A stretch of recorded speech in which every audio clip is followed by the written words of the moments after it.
Welcome to OpenFrame, a podcast by Pixieset, the place for photographers and other creatives to have inspiring, honest, and uplifting conversations.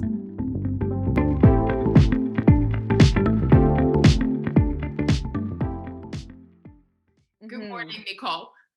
Good morning. Lovely seeing you again. Same Yes. place, different time. Yep. So great to see you again. Thank you so much for chatting to me today. I'm really looking forward to the topic we're going to discuss today. Very, very relevant for everyone listening, I'm sure. Social media anxiety is our topic today. And I'd love to know from you, like, what your experience with it has been so far. But before we dive into it, guys, Nicole Ashley, one of the top wedding photographers in the world, from Edmonton, Canada. Edmonton, right? Yes. Yeah. Give us a little bio. Like, how did you end up in wedding photography? What did you do before? And what's your favorite thing about it? Okay. Well, I never intended to be a wedding photographer. I don't think a lot of people do. I don't think so either. I think people just jump into it. It just happens. Yeah. I never thought I would be a wedding photographer, but I went to university to be a teacher. Luckily, the teaching market was not that great when I finished my degree. So it was tricky getting into it.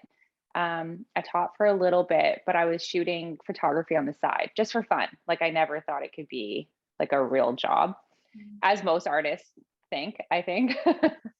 And then as I started sharing on social media, just for fun, I would get people inquiring about hiring me for jobs. And I slowly, through doing that, I stumbled into music and event photography and sports. So my first like real jobs was sports photography, which is so random. Never thought I would do that either. But as I would photograph games, I would always get the same feedback that they would be like, that's like, it's a cool like portrait that you took, but can you photograph the game? I quickly realized that that wasn't the right fit for me. And then again, just through posting on social media and after going through shooting lots of different genres, which I think a lot of artists do, I realized that I really love working with people, specifically couples or just people in love, I guess. And that's what got me into wedding photography. So I've been shooting wedding photography now for over 10 years and I still love it, which is great because I think it has a high burnout. A lot of people like dive into it, give it their all, and then kind of peter off. So I'm grateful that I'm still loving it. Yeah. And sorry, what was the last question that you asked? What's your favorite thing about wedding photography? I know it sounds so corny, and I'm like, I'm not a corny person, but yes, I really think, yes. I think it's really, at every wedding I shoot, I always get that kind of like it's so cool that you get a front row seat to something so intimate for a stranger or from someone that you don't know. Most clients, it sounds funny, I don't think this is common, but most clients I meet on their wedding day. COVID and all that stuff has brought up like Zoom and stuff, whatnot more, but I shoot a lot of destination work too. So a lot of people I don't actually get to meet before. So it's always a really wild thing that somebody can like my work enough or trust me or trust what I put out to social media enough to hire me for a big day like that. Beautiful. Why would they not? I mean, your work is stunning. It's just thanks. So dreamy. I've gotten over this. I remember the first conversation we had. But like, honestly, guys, just check out Nicole's work. It's so beautiful. It's just so soulful. I really love it. Thank you. And I'm really looking forward to having this conversation with you specifically, because we kind of think of certain people, uh, of like, we think of them as them never struggling with anything. You know, Yeah. people we look up to, people who look successful, and we think we're the only ones struggling with stuff. So yeah, talk us a little bit about your journey with, um, through your journey with social media anxiety, and like how Hmm. did it start for you? Because obviously we've been on social media for like a good decade now. Yeah. So it's interesting because social media was always like a fun place for me to go to. I like, don't get me wrong, I have a great community on social media. And there was a period where I was like really heavily involved in social media, that much more. Like, don't get me wrong, like I'm obviously still entertaining it, still posting on it. But just because someone has like a larger following, or they seem to know what they're doing on social media, doesn't mean they're invincible to anxiety or stress or anything related to it. I know that right now, in the last year, my anxiety related to social media has been the highest it's ever been. And I think that's a really difficult thing for business owners in general. Like, you don't have to be an artist, but business owners or people who have clients that have access to their social media, for them to admit. It doesn't feel great to say, hey, like I'm struggling with my mental health, or I don't feel good right now, or I'm posting just to post because I want to show that I'm active, but you're just like not in it at all. And I definitely have days like that, like, for sure. I think, the pandemic stirred up a lot of stuff for a lot of people. And like isolation and all that stuff was so hard, let alone like all the fear from like government stuff put into your head too. But like I just kind of felt like detached from it in a different way. So I think it's because I used to be so involved in like in-person workshops, and getting to see so many people that, and even like doing in-person mentorships, um, photographing people without masks, all that kind of stuff. I definitely am the type of, I'm an introvert extrovert, but I feed off people's energy. So I definitely need to like be alone and recharge. And I think a lot of creatives are like that. But how I like get into things is off other people's energy. So when you feel like you're posting to like a blank canvas, and you're just kind of like posting to the internet, it's very hard to feel creative, or um, get that same feeling back, if that makes sense. Yes, it does. Hmm. So I think it's hard. It's also, I think people are very overwhelmed with how many different formats there are. Um, I know like a lot of people struggle because they're like, I can't like sing and dance to a camera. So like that's what's being highlighted or honored right now, is being like super personable, singing and dancing, and like really being like, look at me, like kind of like reels and TikToks. And that's hard for a lot of people. It's hard for me. And like I'm actually like decently outgoing, but I'm not the kind of person that's gonna like dance to like And point get, at words, and like I get it. Yeah. yeah. And it's like, and there's no shade at all to people who do that. Like I consume social media and I look at that stuff and I laugh and I like enjoy it. But like for me to do it would feel disingenuous. Like it's just like not my personality type, but I consume it and I love it. But there is something to like having overconsumption and knowing that you're not entertaining it the same way, that stirs up a lot of like social anxiety too. That plus ever changing algorithms, people like everyone I know across the board is seeing like numbers drop, especially if you're not doing lots of video or like caving to like what they want you to do to perform. Mhm. I think for artists, like a big thing is that you do your best work when you are inspired to create, not when you're forced to create. So I think social media has taken this like interesting turn that I know I can't be alone in feeling really overwhelmed with it, not just being like posting work you're proud of or posting like moments you're proud of, or couples that you work with or anything.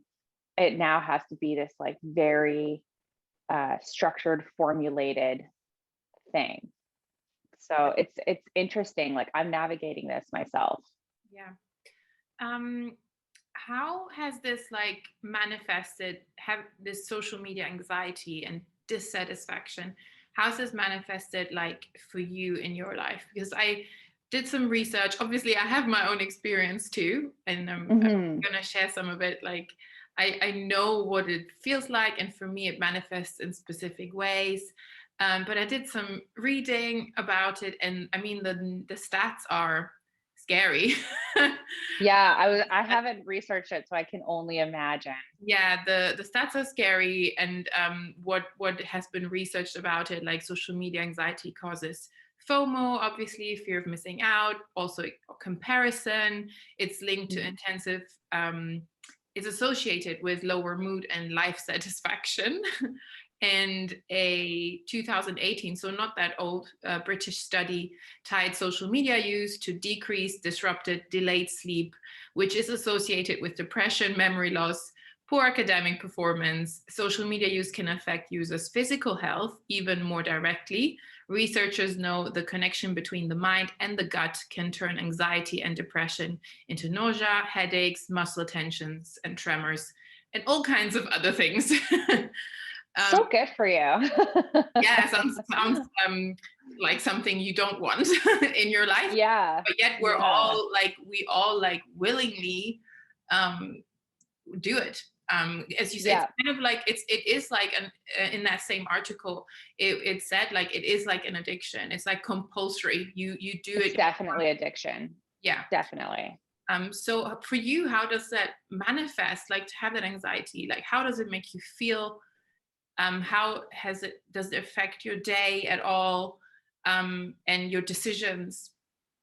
Yeah. So, I mean, I know I'm definitely addicted to social media. I think that's a hard thing for a lot of people to admit, because they think like, oh, like I can put my phone down anytime. But if you think about it, typically, what's the first thing you look at when you wake up? What's like the last thing? Yeah, like your phone is attached to you. And it's usually the last thing you look at before you go to bed. And I think small business owners or even big business owners in general are in this really interesting place where social media used to be this side thing that you could have for your business as long as you had a website and you were doing other like marketing things, like it was fine. But now social media and personal life is so blended that it's also hard, I think, to detach yourself more than ever because it's not just something for fun, it is work. So it's interesting because I've preached over the years to tell people to promote more of their life online. And I still do. And I still think that there's like a lot of benefits to that as well. But I find that I'm even that much more overwhelmed, or I have to take like legit scheduled breaks from it because there's so much personal stuff that I'm answering and having conversations with, and there's people I care about that I want to be in touch with online. But then there's like actual, like, you have to do this, it's work stuff related to it. So yeah, I think, like I said, like I've in the last, actually like the last month, which is why I was so excited to talk to you about this conversation. I've had to be like, okay, like I cannot look at my phone before I go to bed, because even if you see a subject line or an email from a certain person right before you go to bed, you're just going to get like those wheels turning, being like, oh yeah, tomorrow I have to do this, or I have to get doing this, whatever. And then all of a sudden I'm laying in bed and it's 3 a.m. and I can't sleep. It sounds kind of funny, but having like content days, I find have been healthier for me.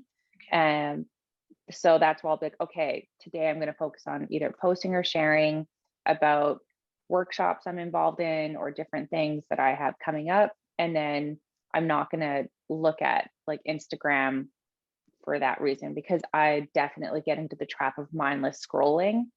And then, like, for example, the other night I have a thing coming up this week, and I was like working on that. And then while I was waiting for a file to load, your addiction bars. And I was like, oh yeah. And I saw some sort of stupid ad about Drew Barrymore, who I think, like, I love her. I think she's great.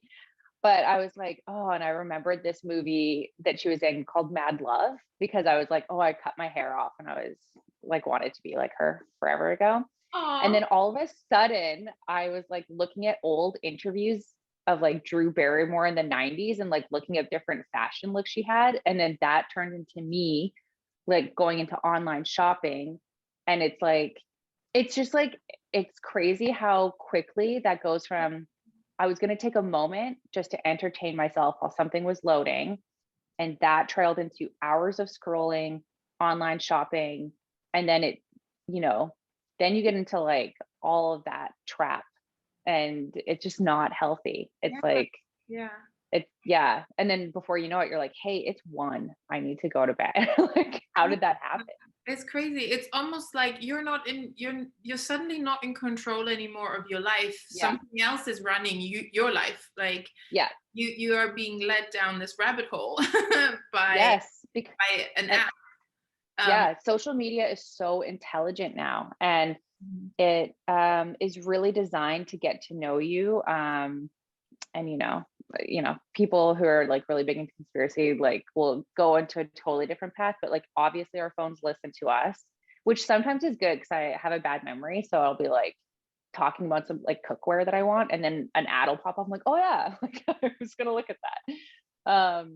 But social media is so powerful these days because it feeds into exactly what you're feeling, which is kind of terrifying, because if you are feeling anxious or distracted or you have all those feelings, I find that my social media slowly curates to feed that, versus if I'm feeling good and doing whatever and I feel a little bit more detachment, I can see that social media is more so like trying to grab my attention in different ways. So I think that's what's so interesting about like TikTok or any of these things where it's all about shorter videos with catchy phrases or anything to keep you on your phone longer. Everything is about, let's suck you in, watch this to the end, or like all these things about like, you got to stay on your phone. And it's so, at the end of the day, when you think about the things you accomplished and you realize it's just not that much, it's probably because we're like so sucked into social media in not a good way. Yeah. I 100% agree. And I'm definitely addicted as well. You are not alone. I'm sure anyone, pretty much everyone listening will say the same thing if they're being honest. And you like mentioned when we spoke about this conversation, like that you can, use social media anxiety as a roadblock or a motivator in your business. And I think the roadblock is kind of very like obvious to most of us, like how it blocks us, at least like if we have a bit of self-awareness. Like I know for me, it's a massive roadblock in terms of like, it literally blocks me, it paralyzes, not just because I'm wasting time, that isn't even it. It's because it paralyzes me when I compare myself to what other people are doing, what other people are achieving, whether they're strangers. Actually, and this is the thing I realized through social media, that when I see strangers achieve big things, succeed, I don't even care. It's when my friends and the people I know, when they achieve huge things, I am happy for them, but I'm also like really jealous. And it's really hard to say and like really vulnerable, but I do feel it. And it's because obviously I know them. So it's different from like a stranger or a celebrity. I don't even care what they're doing and it doesn't affect me. Yeah. It affects me more with people I know. And then like when they get the jobs I would like to have, or the clients I'm like, I would like to have. And I'm sitting there and I feel like completely paralyzed, and don't get into gear to it keeps me from like moving forward and like doing what I have to do to get those clients or those same achievements, if that's even for me. Sometimes we have like certain ideas, but for me, like that's a massive way how that social media anxiety blocks me in my work and in my business. I think this is why like women are so emotionally intelligent, though. Like even being able to recognize that is so important. I think the hardest part about like social media, I think, is finding out what your roadblocks are. Because once you start feeling those like spidey senses of like, okay, like I'm not feeling too good, then like, okay, I got to get off this. I need to move my body. I need to like get out into like nature, do anything to like get away from this. I think when I get into spells, because I feel like it's like spells of this anxiety, that I'll, especially when it's usually same thing. When it's people I know, it's worse than if it's just like a stranger. When it's people I know, because I think it's just like, it's more real that like, hey, this is actually happening. Because there is a bit of you that's like, social media is a highlight reel and whatever, and you're like, no, but I know this person, so like I know that this is happening. Exactly. Yeah, that's it. So I'm really like, obviously I think it'll be a lifelong struggle, but like I'm really trying hard to like, when I get those feelings, to get off social media and play music instead, or to do something that will make me feel good. And I find writing lists and like putting tasks for myself are really key to like keeping me on track and keeping me from mindless scrolling. Because I'll be like, oh, I really need to get this done today, or this was on my list today. Like for me, that's a motivator to get off of it and to schedule those like content days where it's like, okay, I'm entertaining social media today. Because don't get me wrong, like social media can be a happy place and be fun, but I think it can quickly turn bad for a lot of people. And right now is a really unique time for, I think, especially photographers, because for a while, social media was so in our favor of posting photos and not having crazy algorithms. And now the algorithm is kind of turned on that a bit. And it's more about video. And for people who don't entertain that, they're feeling very lost. Yeah, absolutely. And yeah, it used, as you said, it used to be this fun place. And I think we're walking that line constantly of, yes, it is lots of fun and it has so many good things and connections you make and people you meet. And it's not just all bad. But we're constantly walking that line of, oh, this made me laugh, this made me think, this was awesome. But then immediately the next moment, like you're down like the opposite end of the spectrum. So it's a very like roller coaster that of emotions. And again, that in itself, having those massive highs and lows, that in itself causes anxiety as well. But I'm interested in exploring that motivator thing as well. Like, so we know it is a massive roadblock for us, and all of us have like different effects from it, even though they're quite similar, I would think. But how do you use when that anxiety comes up, apart from getting off the apps, whatever app that is, getting off social media, but how do you use that thing you have now, that feeling you're feeling now, as a motivator to actually do something? And I was thinking, is anxiety even is it good if you're motivated by anxiety? Is that a good thing or is that a bad thing? So I think there's elements of anxiety that are a motivator, because for me, even knowing that like I still get nervous or have anxiety for every single shoot, even if I know the people, even if it's something that like I feel like I could do with my eyes closed, but I think that's a good thing. It means that I care, that I still get like nervous or anxious about it. So even though I'm kind of like, oh, I'm sweating, like I know it's a good thing. I think calling things out as they are is so important, and not being scared of what people are going to think about you or what your clients are going to think about you. And just talking about it openly has been a huge motivator for me too. I've noticed I've been a little bit more honest about having anxiety with social media specifically, online, and I've gotten a lot of like private messages about it, especially like I've gotten stuff on posts too, but a lot of people filling my inbox talking about it. So I know it's a huge problem. But people are just so nervous that that their clients are going to think they're off their A game, or that they're like not going to be able to do their job because they have anxiety. And it's like not the case, but I think people are still so worried about talking about it. And so I've kind of been using it as a motivator to try to talk about it more openly, because I mean, it doesn't get any better if you like stuff it down and hide it. Like it only like builds up and gets worse. And I always feel a massive relief when I talk about it and know, okay, this is everybody. Like everybody I know is struggling with this, but it's still kind of like this dirty little secret that certain people only talk about with like their close friends. So, or obviously like in mentorships, I talk about it a lot with other artists. And they think that they're super alone. And like you said, it's like people assume that if you are throwing up some pretty pictures, or you have some sort of a following on social media, that you're invincible to it. It's so not the case. Like it's so not the case. And if anything, mine's getting worse.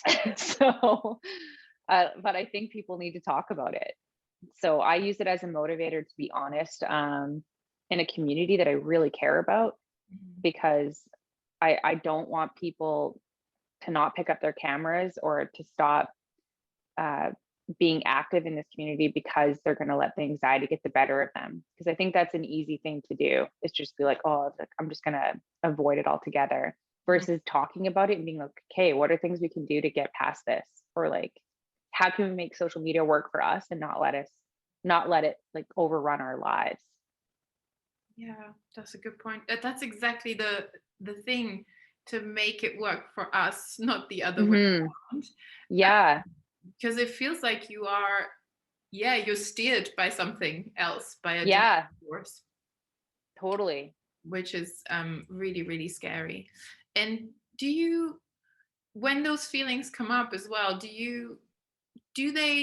are there times when they actually motivate you to get work done? So I would say before, yes. Say if I hadn't shot in a while and somebody put out a really amazing creative set, I would be like, oh my gosh, like that makes me want to do that. Like, or that makes me want to like reach out to vendors and do something really fun. So like I said, when people would come to me and talk to me about feeling anxious, or like even using words depressed because they see people doing all these things and they're not doing it, I could only stand to a certain level, because I'm like, that makes me want to do it. Like, but I think there's something to be said about like this weird isolating couple of years and like this like interesting viewpoint on like everything after COVID, that it has flipped for me, where I find that if I see people doing like lots of stuff that are really cool, what used to be a huge motivator for me is now I find it more in the like roadblock section. So I'm still trying to navigate that myself, to be totally honest. I'm still trying to figure that out. And I think I'm maybe in an interesting place where I'm reevaluating my own business and like what I want to focus on, what I want to give my time to. And I think that's healthy and important for artists to do, because I don't think we're meant to stay the same and do the same thing all the time. But I think if people have those feelings of anxiety coming up, and you find that it's not working as a motivator, it's time to like sit down and like reevaluate what you're doing, why you're doing, what makes you want to pick up your camera or your paintbrush or like your instrument, what makes you want to do the things that made you happy with that. Because if it's changing, then it's important to recognize that. Yeah, that's such a good point. And thank you for being honest. Thank you so much. I feel like Hmm. we're so scared of being honest. I know. And exactly for the reasons you said. We just want to keep face, like in front, whether Yeah. in front of peers or especially in front of clients or potential clients. Like we want to keep face, and we kind of forget that. I mean, in any business, people want connection, anything you do, Yeah. but especially in our business, photography is a people business.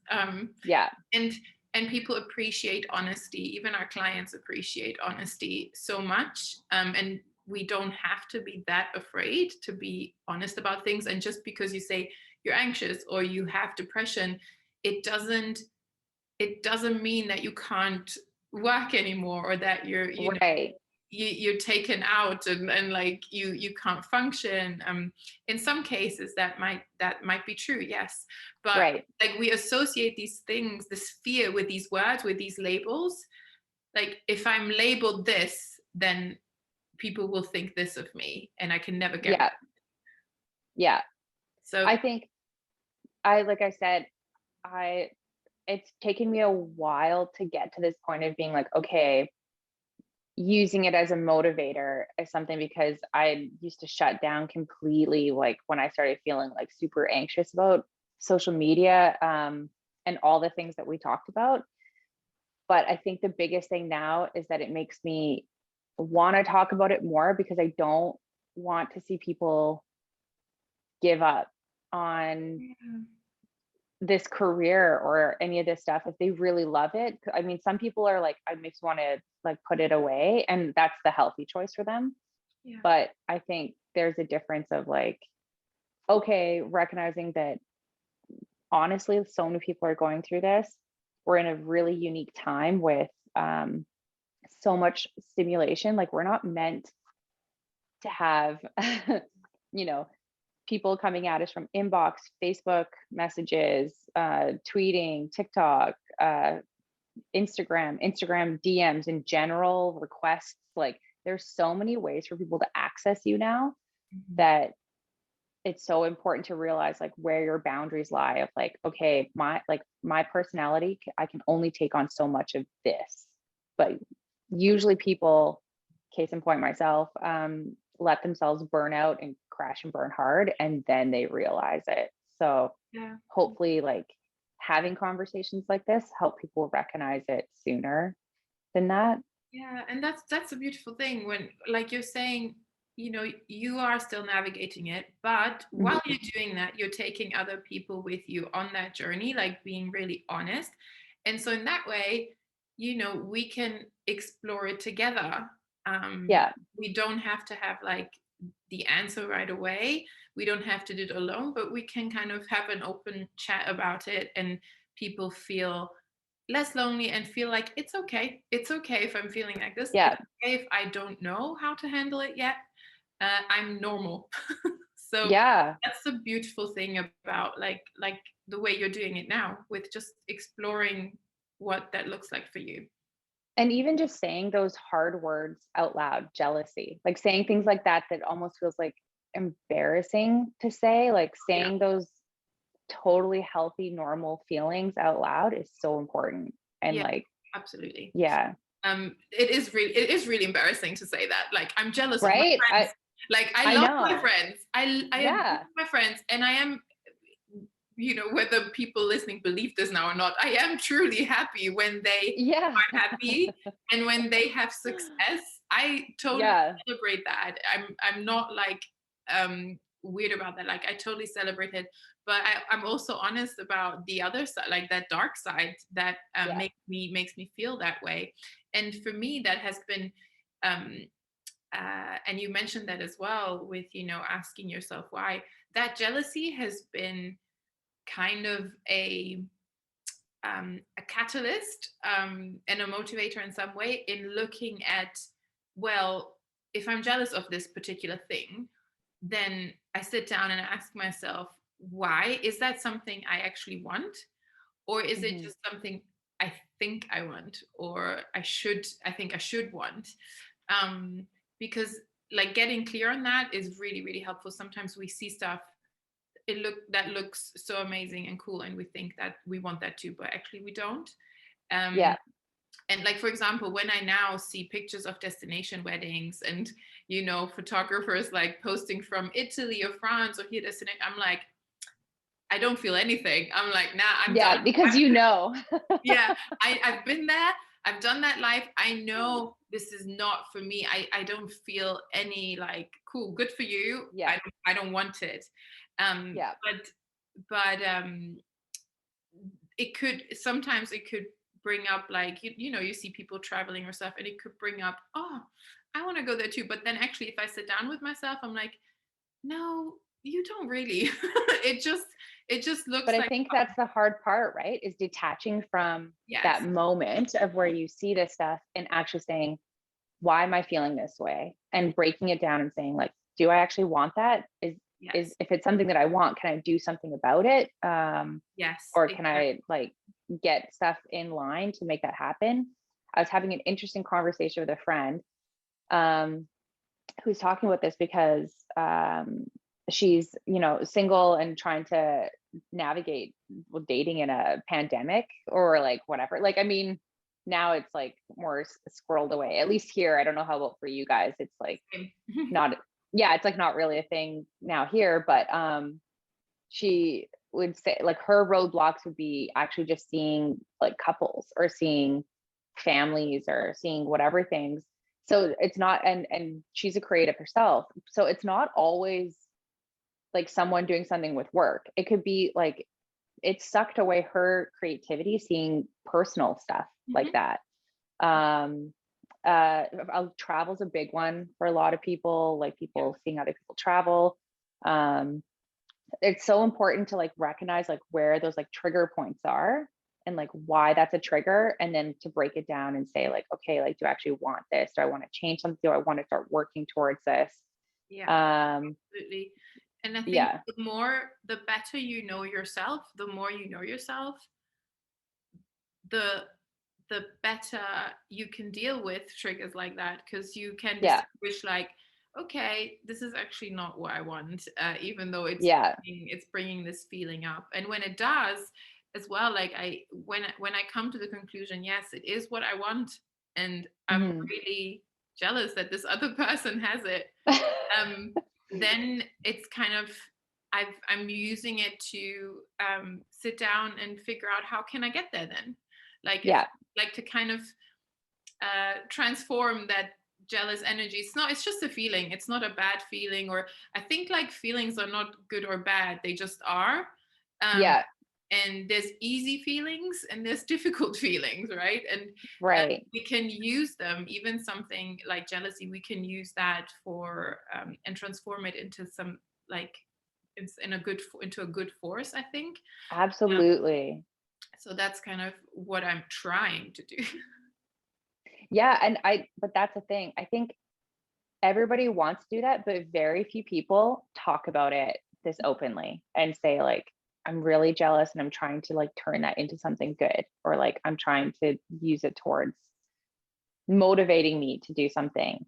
But I think the problem is that when you have those very healthy, like normal feelings, when you compound that with being inundated with social media at all different angles, because there's so many apps and everything these days, and so many people communicate through social media now, it's really hard to turn that into something healthy or to turn it into something good. Because if you're feeling even a little bit anxious or jealous, social media tends to like make that worse. It just like piles on that. So I think that's where if I'm having bad days, because I have good days and bad days with it, if I'm having like, okay, I'm like having not a great like mental health day, then I'm trying to be better by staying off it. Because sometimes you can get on it and like reach a certain community and it can make you feel better, but it's very easy to get sucked into, all it takes is seeing one thing or one artist doing something or something to turn it all around for you. So absolutely, it's hard, right? Like it is. But I love what we've explored so far, and I think those are really good points to have. Like, to know yourself, to ask yourself why, like, what is it, Mm-hmm. to have boundaries. Yeah. Like you mentioned before, boundaries, like with, like, whether that's time of day, certain days you're off it, maybe delete the app of your phone on the weekend. There's Yeah. different things people can do, or simply like not using it at night before going to Mm-hmm. bed. Just creating boundaries for yourself around that, and transforming the difficult feelings into like a positive force, all of that. And I think another thing that really helps me, I'm really ruthless now with unfollowing people.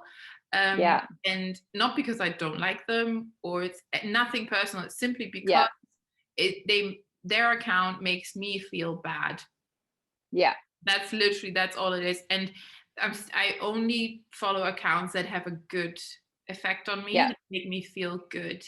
That doesn't mean like I unfollow everyone that I feel, jealous of or whatever. No. Not at all. Yeah. No.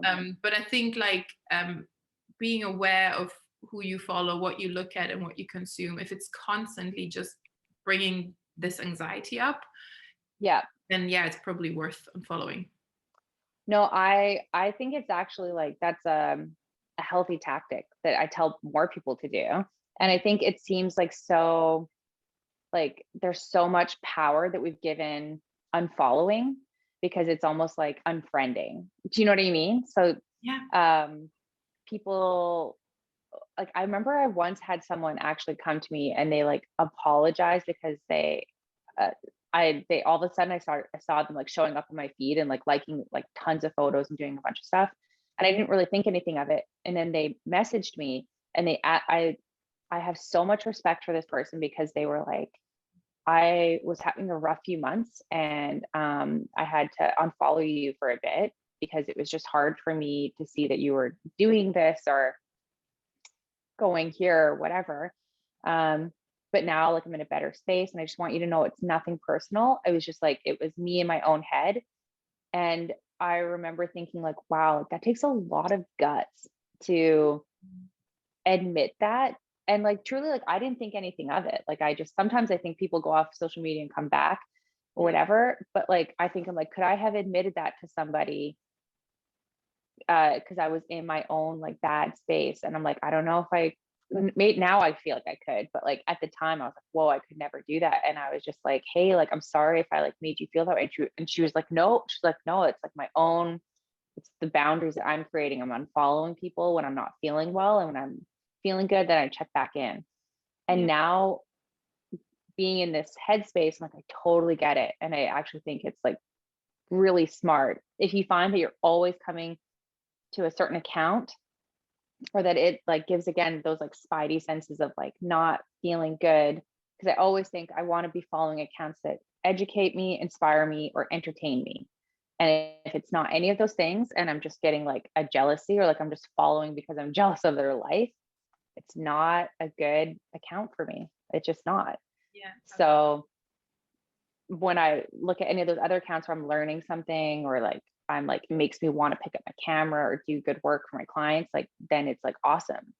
But I think, I could even just tell in your body language, you're kind of like, oh, I'm following. Like, I think it's like, we should talk about it in more like, that's okay to do. Like that's, yeah, absolutely. I even would say this to people in my photography workshops that I did before the pandemic, even in my online course. I believe I mentioned that if you have to unfollow me, do it. Like I'm not like all the photographers like in the community that I've known for years. Like I'm not offended. Like if you need that for you to stay sane, like for your creativity to stay preserved and your happiness, I know it's not personal. Like just unfollow. Like I'm not taking this personal at all. I would tell photographers like unfollow me if you have to. I don't care.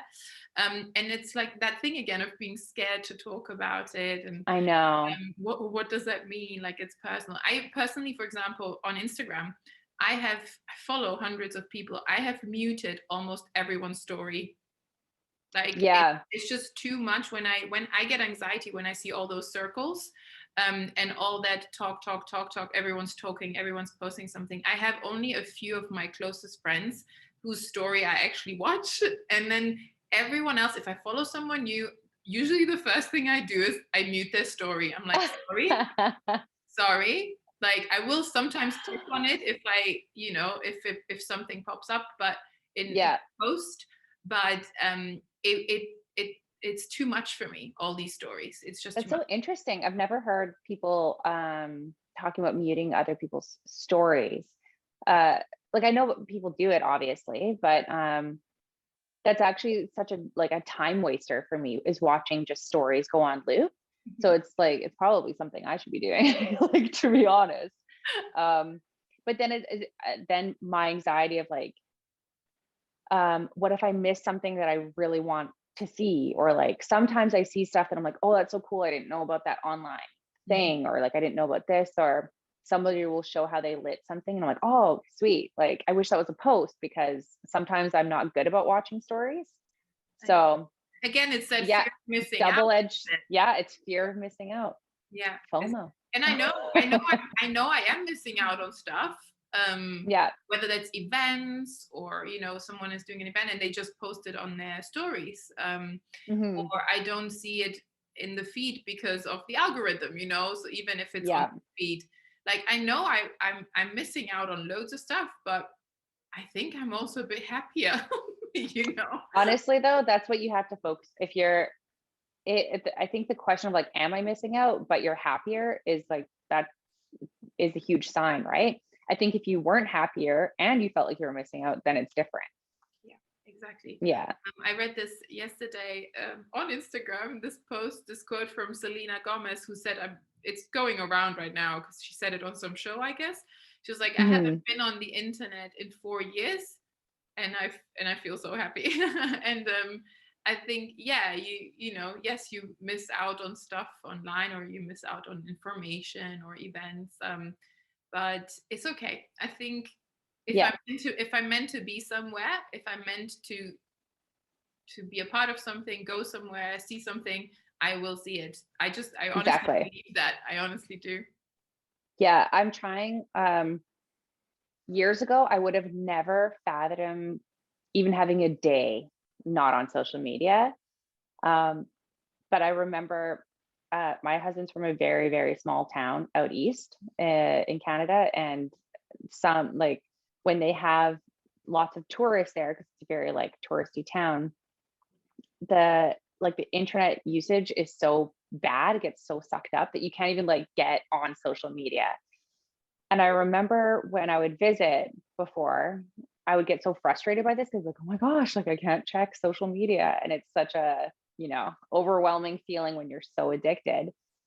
And then I remember, it's so embarrassing to say, that we had a day where like I could not get on. And I like, actually at the end of the day, after having a full day not being able to be on my phone, I was like days are long. Like there's so many hours in a day. We did so many things. And I was just like, that's almost embarrassing to realize like how much time, which is like the most important thing we have, you could have if you were not always on your phone.